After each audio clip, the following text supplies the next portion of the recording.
Halo, apa kabar Anda semua? Semoga dalam kondisi sehat dan saya akan ngajak Anda bergabung dengan Bung Rocky Gerung. Tapi kelihatannya ini kalau lihat gayanya kayak di pantai ini. Di mana nih Anda, Bung Rocky? Nah, saya di Cikembang itu. Cikembang itu daerah Pelabuhan Ratu, pantai selatan, lagi nyari ikan. Ikan kue bakar itu enak betul tuh. Saya makan ikan, saya nggak ngapal nama-nama ikan itu. Oke. Oke. Bukan mau ketemu Bu Susi sebagai sesama kadrun. Ya, pas ini terhubung dengan garam laut sama-sama. Ini satu jajaran di pantai selatan ke tempat Bu Susi itu. Jadi ikan yang di sini dia pasti berenang di tempat Bu Susi. Lalu dia ngasih pesan pada Bu Susi bahwa kadrun masih beroperasi, hati-hati Bu Susi. Jadi kita kirim pesan lewat ikan. Oke, ini soal kadrun, soal radikal dan sebagainya semakin ramai ini berkaitan dengan gerakan anti radikal ITB, karena kemarin sebelumnya disebut-sebut nama juru bicara Presiden Fadlur Rahman ada di situ. Walaupun kemudian setelah geger sempat diralat, tapi jejak digitalnya memang ada gitu, Bung Rocky. Ya, ini keadaan yang menghasilkan pesimisme kita terhadap kemajuan universitas. Karena universitas dipakai justru untuk memuja kekuasaan. Padahal kita tahu dulu, ITB itu adalah tempat mahasiswa kritis, alumni kritis untuk mengevaluasi kekuasaan. Jadi mengevaluasi, bahkan memberi kritik, bukan memuja atau jadi benteng pertahanan rezim. Jadi bagaimana mungkin ITB yang awalnya adalah kampus kritis tiba-tiba jadi sarang busur. Ini absurdnya tuh. Saya bergaul banyak dengan teman-teman ITB itu dari zaman kelompok diskusi tahun awal 80-an itu. Saya masih mengajar, dosen tamu di Magister Manajemen ITB, dan masih terlihat suasana akademis memberi kritik. Jadi ITB dari awal memang kampus yang radikal dalam arti mempersoalkan akar-akar persoalan bangsa itu. Bahkan ada tradisi di ITB untuk belajar ilmu sosial tuh di awal-awal 80-an supaya punya peralatan untuk mengkritik Orde Baru waktu itu tuh. Jadi kalau sekarang dia jadi persekongkolan hanya untuk mengusir Din Syamsuddin dan Muhammadiyah, itu absurd. Itu betul-betul otaknya itu mungkin mesti di laser tuh supaya pulih lobus frontalnya tuh. Oke, ternyata yang dipersoalkan kemudian terungkap oleh media bukan hanya Pak Din Syamsuddin. Ini Ibu Nur Hayati Subakat ini, pemilik Wardah Kosmetik di Paragon, karena dia kedapatan memberikan beasiswa untuk bekerja sama dengan Masjid Salman. Padahal ternyata yang mereka nggak lihat juga, Ibu Nur Hayati ini sumbangannya ke ITB itu besar sekali. Dia juga menyumbang sampai dana lestari ITB itu 52 miliar. Dan kemudian namanya diabadikan di 2 gedung. Itu sumbangan dia ini lebih gede dari konglomerat lain loh. Jadi kelihatannya ini bahaya nih yang disasar. Ada kecenderungan terbentuk persepsi bahwa Muslim, orang-orang Muslim yang diserang. Ini bahaya sekali nih, Bung Rocky. Iya, saya tahu itu reputasi ibu itu sebagai, kalau nggak salah, dia orang Minang yang perlahan-lahan membangun bisnisnya tuh. Dari warung kecil mengedarkan tetangga ke tetangga, lalu dia tumbuh berkembang jadi bisnis besar. Nah, karena itu dia paham tentang apa sebetulnya penderitaan orang kecil yang nggak bisa sekolah, lalu dia mulai berpikir untuk menyalurkan beasiswanya tuh dan memberi sumbangan pada universitas. Mungkin istana menganggap kenapa nggak nyumbang aja buat negara yang lagi kekurangan dana infrastruktur. Tapi kan ibu itu dia paham bahwa dia adalah ibu yang mengerti tentang masa depan anak-anak itu, termasuk anak-anak ITB. Jadi apa hubungannya dia dengan radikalisme? Dia tentu sangat radikal di dalam menemukan jenis bisnis yang pada akhirnya tumbuh sebagai jaringan besar kosmetik nasional. Kan mestinya itu yang dibanggakan. Karena itu kalau namanya ada di situ, itu mungkin dia nggak minta, tapi orang menghargai itu. Jadi inilah yang disebut, mestinya ibu itu dapat doktor honoris causa dari ITB itu. Karena empati dia pada ilmu pengetahuan. Nah, sekarang yang disebut doktor honoris causa itu diobral untuk jadi semacam dagangan universitas, ini juga ngaconya kan. Jadi saya kira itu seluruh isu tentang radikal itu sengaja dibuat oleh mereka yang justru berasal dari ITB yang sekarang jadi budak-budak kekuasaan itu. Jadi itulah yang saya anggap IPB itu mengalami paradoks, ITB itu mengalami paradoks justru oleh alumnusnya yang dungu itu tuh. Ya, nah ini menarik karena kalau Bu Nur Hayati ini kan kebetulan dia juga lulusan farmasi ITB, ya dia juga sudah dapat doktor honoris causa dan dia kemarin juga menyumbang loh, Bung Rocky, COVID itu 40 miliar gitu. Jadi kenapa yang dipersoalkan hanya biasa tapi sumbangan dia ini memang menarik dan belakangan ini berkaitan dengan teman-teman GAR ini banyak yang merasa namanya dicatut gitu. Dan sekarang mulai beredar itu Ikatan Alumni ITB mulai mengumpulkan data siapa saja namanya yang dicatut nih oleh gerakan anti radikalisme ini. Jadi sekarang dia bukan sekedar kemarin saya sebut apa ya, ternak istana, tapi juga rupanya buzzer ini ya tukang catut gitu. Jadi tukang catut itu orang yang dididik di dalam mental untuk cari untung tanpa usaha gitu. Jadi nyatut aja tuh. Jadi penipuan semacam ini yang memanfaatkan nama besar ITB hanya untuk kepentingan jangka pendek itu. Seolah-olah nanti hasilnya itu bisa langsung berakibat, itu rektornya diganti, Din Syamsuddin dikeluarin, ibu pemilih Wardah Cosmetics itu yang juga adalah alumni ITB disingkirkan. Sebetulnya ini semua berasal atau asal usulnya dari zaman pilpres kemarin dalam persaingan politik lalu berlanjut sampai sekarang tuh. Jadi terasa bahwa mereka yang menang sebetulnya mentalnya kalah kan dia pemenang tuh. Tapi kok jadi mental pecundang gitu kan. Jadi bayangkan misalnya akhirnya kita ingin tapis peralatan intelektual kita bisa diganggu oleh mereka yang tidak puas dengan kemenangan. Jadi biasanya orang yang kalah yang nggak puas ini menang tapi nggak puas gitu kan.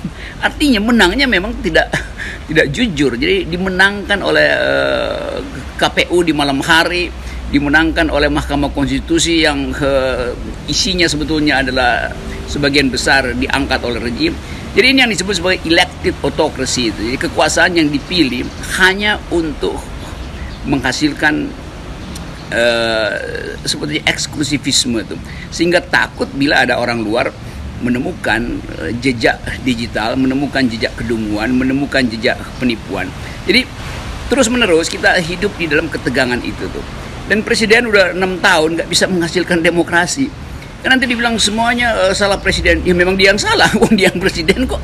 Masa disalahin sama tukang ojek yang salah nganterin barang. Kan itu soal kita sekarang adalah kepemimpinan yang betul-betul tidak bermutu tuh. Jadi kita mesti ucapkan itu, kepemimpinan tidak bermutu tidak bisa ditambal oleh buzzer-buzzer yang juga tidak bermutu tuh. Jadi anggaran negara dipakai untuk biayain buzzer. Setiap menteri punya pos khusus untuk melihara buzzer itu. Jadi menterinya nggak percaya diri, karena presidennya juga nggak percaya diri. Presidennya melihara buzzer di istana dan dipamerin peternakan itu kemarin difoto kan pagelaran kedunguan sebetulnya yang harus dibiayai negara. Nah itu yang kita merasa tidak adil, kedunguan istana itu harus dibiayai negara itu soalnya. Nah ini kendati sudah dibantah, tapi tetap saja publik itu menafsirkan berbeda. Karena gitu selalu apa yang dinyatakan oleh istana itu dan dibantah oleh istana justru orang beranggapan ini justru sebaliknya. Karena kan kalau kita ngomong meskipun Fadlur Rahman menyatakan bahwa dia sudah dibantah, dia tidak terlibat dalam protes terhadap Din, itu orang nggak percaya. Kan kemarin ngomongin nggak ada buzzer, tiba-tiba muncul foto di tangga istana gitu, yang posisinya seperti foto kabinet 100 menteri kan gitu, karena saking banyaknya buzzer di sekitar Pak Jokowi. Ini kan bahaya sekali sesuatu macam ini, Bung Rocky. Saya mendorong orang untuk percaya pada keterangan si makhluk itu tuh. Tapi saya nggak punya kemampuan untuk membujuk mereka percaya, bahkan ketika si buzzer-buzzer ini sumpah pocong di Istana Negara. Jadi kita bisa lihat misalnya ini karena jubir presiden berupaya untuk membantah, lama-lama dia mesti lakukan sesuatu yang radikal, yaitu sumpah pocong. Jadi mereka yang kemarin berfoto di istana itu ada ratusan orang, nah mereka pakai pocong aja itu sumpah di situ tuh. Jadi nanti ada foto baru itu para pocong ini Sumpah Poncong ini digelar di tangga istana, lalu disaksikan oleh media bahwa betul-betul mereka bukan buzzer. Itu baru orang percaya. Jadi kita mau lihat potret baru presiden, berdiri di belakangnya adalah pocong-pocong istana. Ini enak juga kan ada pocong busur kan. Karena kalau gitu Fajrul juga harus sumpah pocong dong supaya clear bahwa dia tidak ikut berada di balik gerakan meradikalkan DIN ini. Ya, dia yang memimpin sumpah itu tuh di depan di depan pocong. Jadi dia nanti satu waktu akan disebut juru bicara pocong. Nah, itu kan enak tuh. Oke. Tapi lepas dari soal yang apa kita mengemasnya dengan politainment, tentu saja kita melihat ada keprihatinan dalam situasi semacam ini ya. Kenapa isu-isu pembelahan itu terus diproduksi oleh penguasa gitu. Padahal harusnya kan mereka lah yang paling berkepentingan dan bertanggung jawab sehingga pembelahan itu tidak terus berlangsung. Ini udah masuk pada yang disebut critical path, artinya nggak bisa lagi balik gitu kan. Jadi udah keterusan itu. Politics di dalam point of no return ini menyebabkan dengan sendirinya ini kumpulan pocong ini, kumpulan ternak politik ini akan mencari narasi semacam ini terus menerus. Karena dia nggak mungkin balik, kan udah terlalu jauh masuknya tuh. Kalau dia balik kan orang ketawa kan. Tentu juga ada soal kantong yang makin kosong. Jadi ini pocong yang kere, tapi otaknya itu udah dimakan rayap, sehingga terpaksa harus bertahan sebagai ternak, sebagai buzzer politik. Kalau dia berbalik itu dia nggak punya kerjaan lagi. Kalau dia berbalik dia nggak punya kemampuan untuk menatap wajah sesama warga negara. Karena mereka udah jadi sangat eksklusif. Mereka membenci persaudaraan warga negara. Di dalam otaknya itu hanya ada dua kalimat itu, kadrun dan radikal tuh. Jadi dia nggak mungkin lagi bercakap-cakap sebagai sesama warga negara yang mampu melihat Indonesia punya potensi untuk tumbuh di Asia Pasifik, yang mampu untuk melihat bahwa emak-emak ini adalah pertahanan etis dari politik demokrasi itu. Nah sekarang kita mau tuntut itu, tapi tuntutan itu nggak mungkin kita maksimalkan karena mereka akan nego lagi kan.